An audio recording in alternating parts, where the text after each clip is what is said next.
Well, it's August 8th, and right on schedule, the black walnut has begun to shed its leaves. It's like an early autumn. Man, some of my late summer favorites are just now hitting their stride. The canna lily and the ironweed out there. I'm gonna pause just a moment and clean the lens. I forget that when I walk outside from inside the house where it's cool, my lens begins to fog up a little bit. I'm gonna plant a couple things today. This banana plant down here is gonna go in the ground back there somewhere behind the pond. And a friend of mine has shared some cardinal flower. I believe that's in the lobelia family. That I'm gonna plant it in several different places, because last year I planted one and it didn't come back. But it likes wet feet. And we're gonna talk about that in just a little bit. I'm gonna plant a Japanese maple that I've had in a pot for a few years back there in the back. But we're gonna talk about how to plant in heavy clay soils. And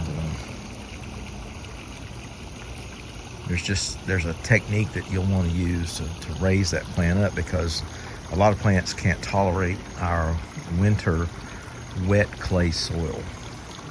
They'll develop root rot very easily. Hey folks, welcome to the jungle. We're making an express video today because we are in the middle of showers moving through, so I'm going to get this done quickly, and I apologize for getting this video out a little late this weekend. But I had a funeral to do this morning, and I was preparing for that about half the week. So anyway, that's where we are. But life just happens, and he was a good friend, Ken Zellick. He'll be missed.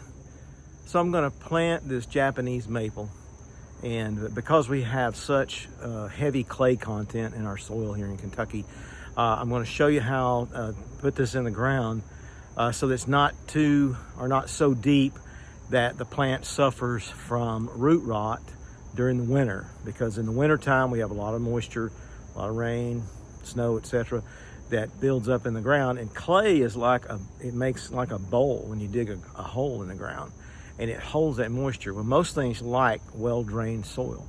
So we're going to see what we can do to help that. Okay, here you can see I have dug the hole. I've dug it so that the root flare of the tree is just about even with the grade around it. But we're going to boost that a little bit. We're going to put some soil underneath that, because most tree roots want to reach out, not down. Some trees have tap roots, but we're gonna fix this so that the tree, the plant, and then the root ball is not sitting in water this winter. So here we go. I'm going to take my shovel. Small shovel here. I'm going to lay it across the grade here, across the hole, and you can see that the root flare is just about even with the ground. Now I'm going to raise that about 2 inches.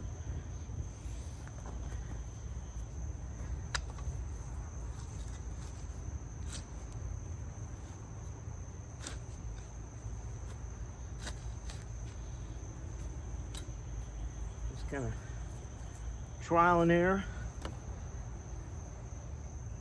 Okay, just a little more. You also want to make sure the roots are spread out. Side. Never just backfill with some of the soil that was in the pot, and also I've already amended this with some compost.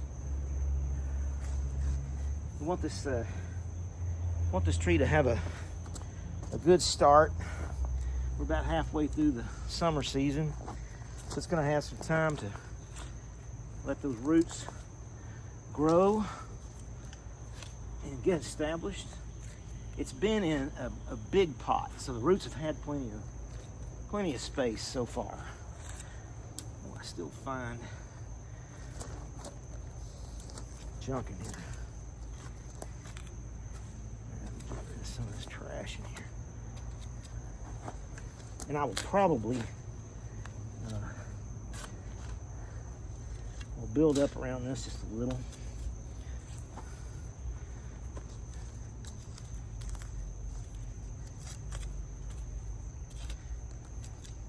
A lot of times people want to know, how do I compact the soil? You don't want to over compact the soil, but just a foot, and maybe not all of your weight, especially not all of my weight, around the root ball will be enough. We're getting ready to, I sound like I'm out of breath, don't I?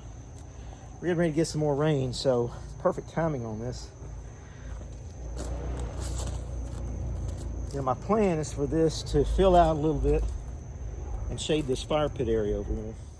Now, this certainly is not all there is to planting a tree, but things are going to vary because each species of plant is going to be different. So be sure to read labels, pay attention to what kind of soil each plant desires and needs for healthy growth. This Japanese maple will tolerate a good bit of sun, and it will also tolerate a good bit of shade. So it's in a nice spot. As we continue to work this garden, I think the shade back here will increase over the years. So I look forward to seeing it in maturity. So before we get more rain and thunder and lightning creep in again, this is Bill Thomas in the Honeysuckle Urban Jungle. Have a great day in the yard, rain or shine.